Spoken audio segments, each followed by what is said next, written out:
On that hot July night in 1968, 18,000 people had come to the Hollywood Bowl to see The Doors, but no one was prepared for what they would witness that night. When Morrison reached the part of the end about killing his father, he stopped the song, brought the microphone to his mouth, and the crowd of 18,000 fell silent. What Morrison said at that moment was not just a performance, it was a real confession, and everyone there saw the darkness in Morrison's eyes. Admiral George Stephen Morrison was there that night, sitting in the front row, and when he heard the words coming out of his son's mouth, he froze. After that night, father and son never spoke again. Morrison would die in Paris 3 years later, knowing his father wouldn't even be at his funeral, because everything had ended on that Hollywood Bowl stage. On the Hollywood Bowl's massive stage, Morrison stood before the microphone in leather pants, bare-chested, covered in sweat and spotlights. The night of July 5th, 1968, was one of the hottest nights in Los Angeles, and the amphitheater was packed. 18,000 people had come to see The Doors, to hear Light My Fire, to feel Break On Through, to experience Morrison's charismatic stage energy. But Morrison was different that night. From the moment he stepped on stage, the band members noticed that the usual fire was missing from Morrison's eyes. Instead, there was something else, something deeper, darker, more dangerous. Ray Manzarek sat at the organ watching Morrison and sensed that something was wrong. Morrison's movements were slow, his voice was hoarse, his gaze was distant, as if he were somewhere else entirely. The concert started normally. The Doors played songs from their repertoire. The crowd cheered wildly. Morrison performed, but it was mechanical, soulless. Robbie Krieger was looking at Morrison's face while playing guitar and noticed Morrison's lips trembling. John Densmore saw from behind his drum set how Morrison was watching the stage, as if he were there for the first time, as if he had never stood on that stage before. The first hour of the concert passed, the second hour began, and Morrison became increasingly withdrawn. The crowd didn't notice because Morrison was still moving, still singing, still playing that Lizard King persona. But the band knew. They had worked with Morrison for years and knew his real moments. This was about to be one of those moments. The end. Morrison's darkest song, his most personal song, his most dangerous song. Every time the band played this song, something could happen, because when Morrison sang it, he lost control, he entered therapy, he delved into the depths of his own soul.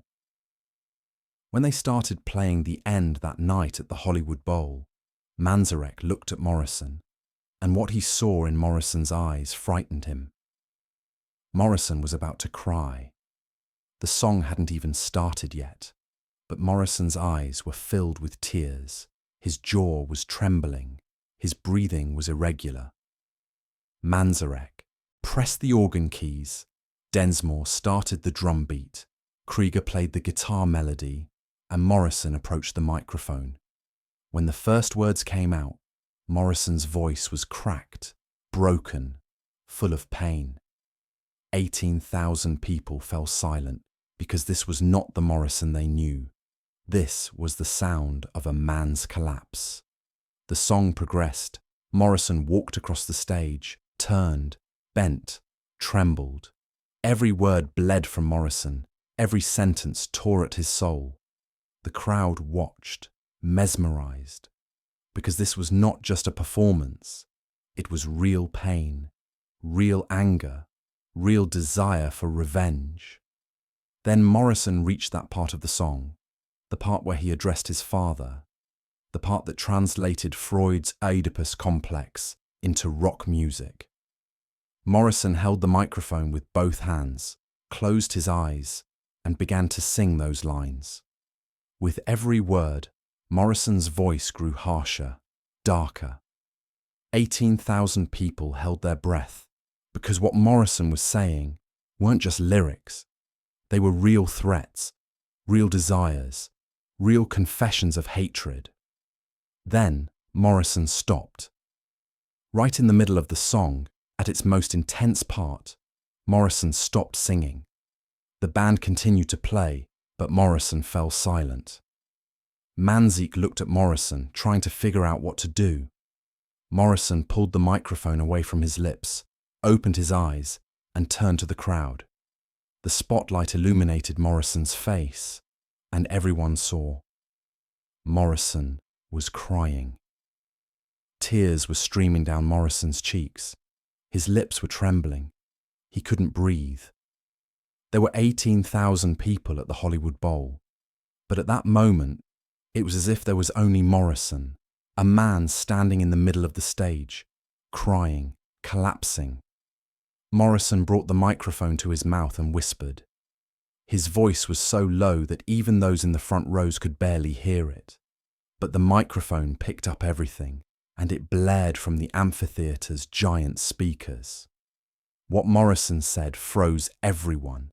This isn't just a song, this is what I really want to do. 18,000 people fell silent. The band stopped playing. Only the sound of the wind and Morrison's breathing could be heard at the Hollywood Bowl. Morrison was looking at the crowd, but he wasn't seeing anyone.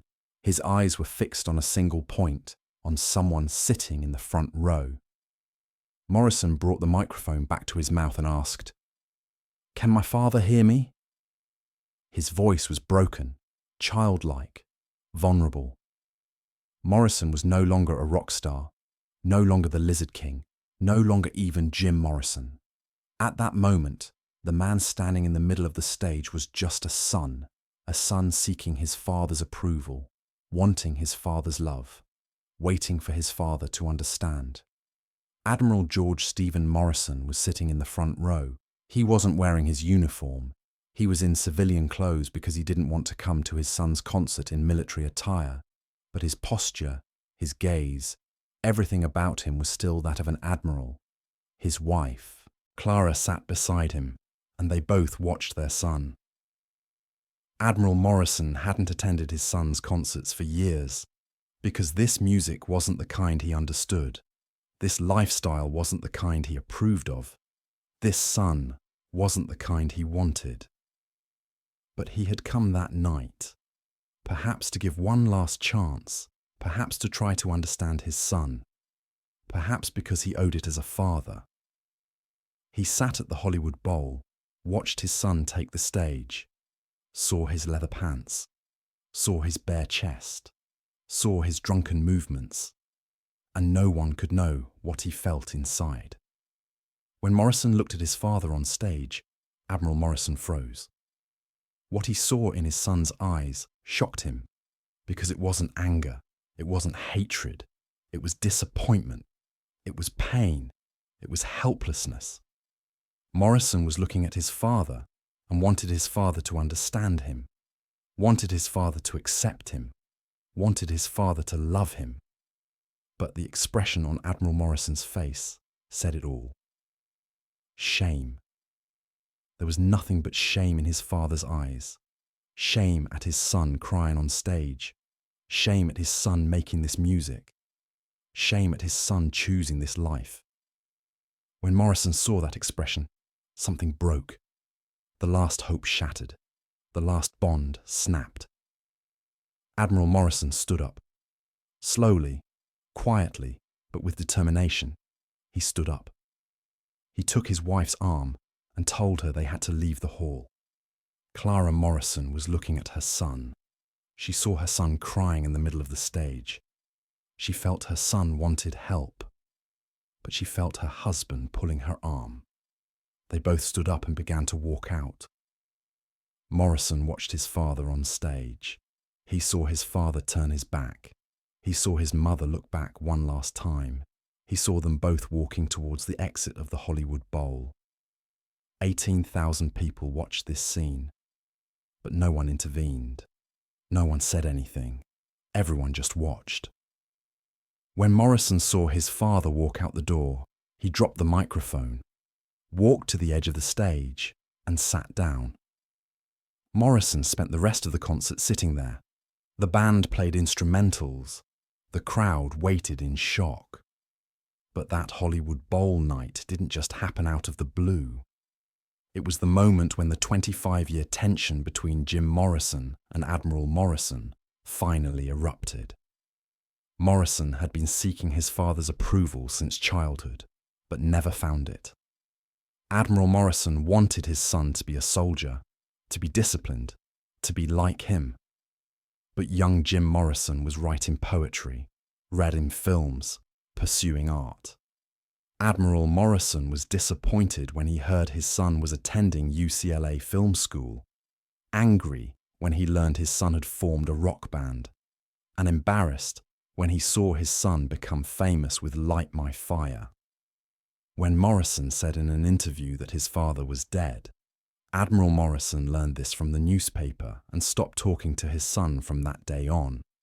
Did Morrison want to kill his father, literally or metaphorically?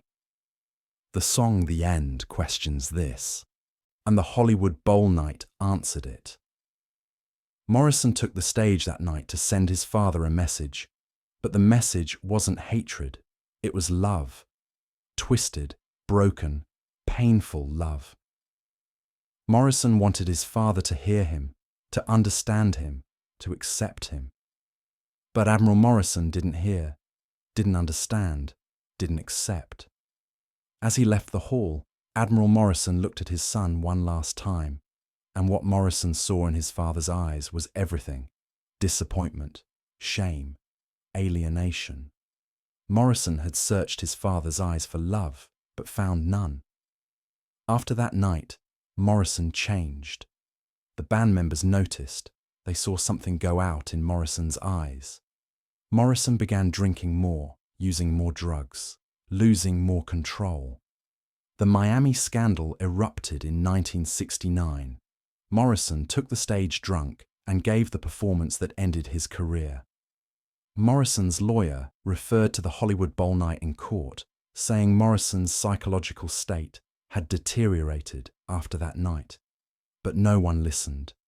Morrison was found guilty, sentenced, and fled to Paris. In 1971, Morrison died in Paris, only 27 years old. Admiral Morrison did not attend his son's funeral, did not visit his grave, and never spoke in his memory. Ray Manzarek could never forget that Hollywood Bowl night because he realized that night they had lost Morrison. In one of his last interviews before his death in 2013, Manzarek talked about the Hollywood Bowl and cried.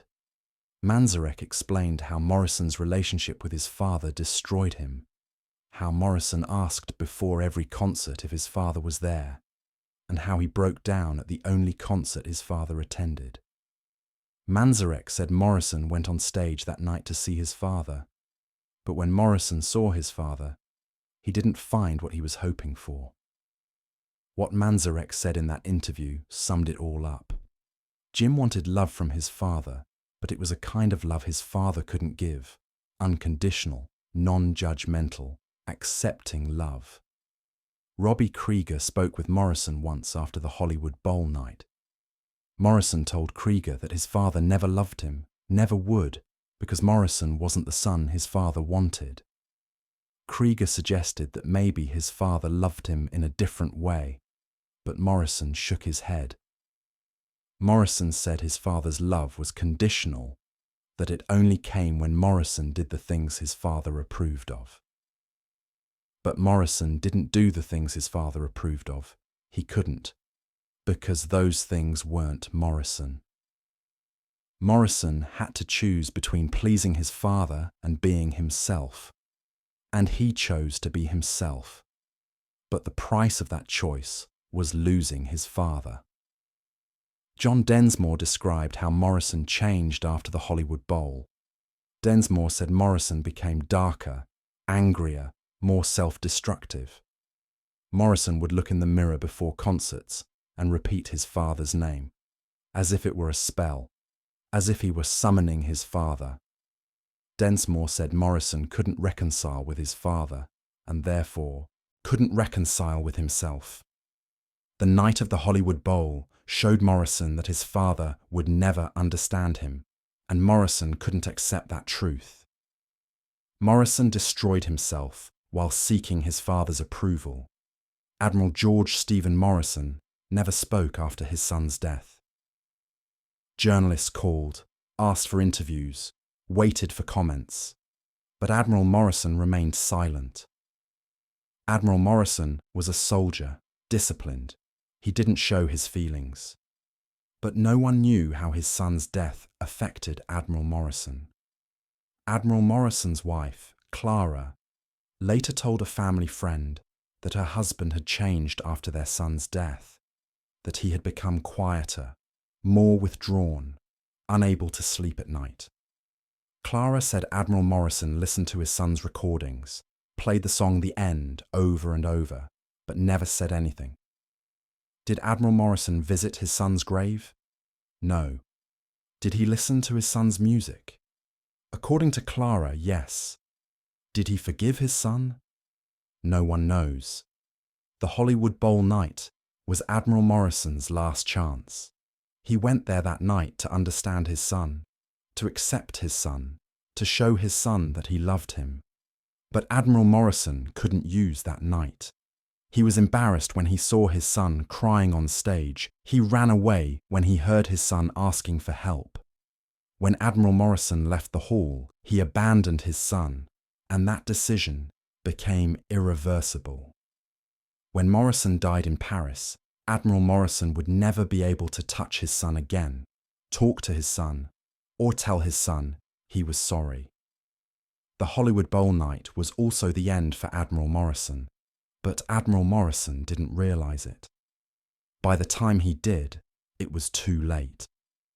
The Hollywood Bowl night became a turning point in rock music history because that night Morrison pushed the boundaries of performance, showed what art could be, and proved how pain could be transformed into music.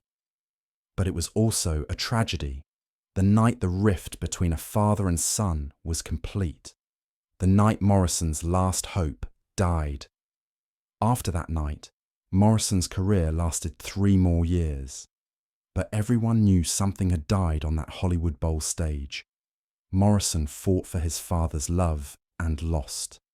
That loss destroyed Morrison.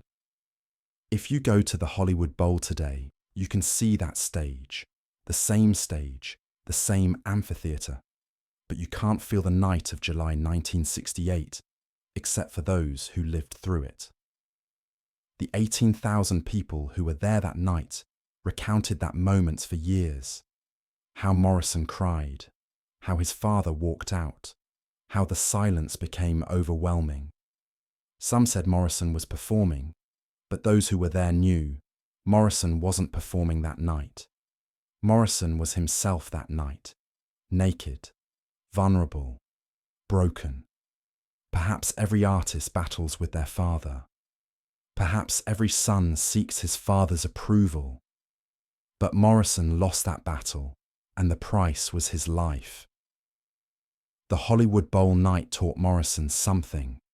Some people's love is conditional. Some relationships are irreparable. Some wounds never heal. Morrison stepped onto the stage that night as a son and stepped off as an orphan. He hadn't lost his father. He had never won him,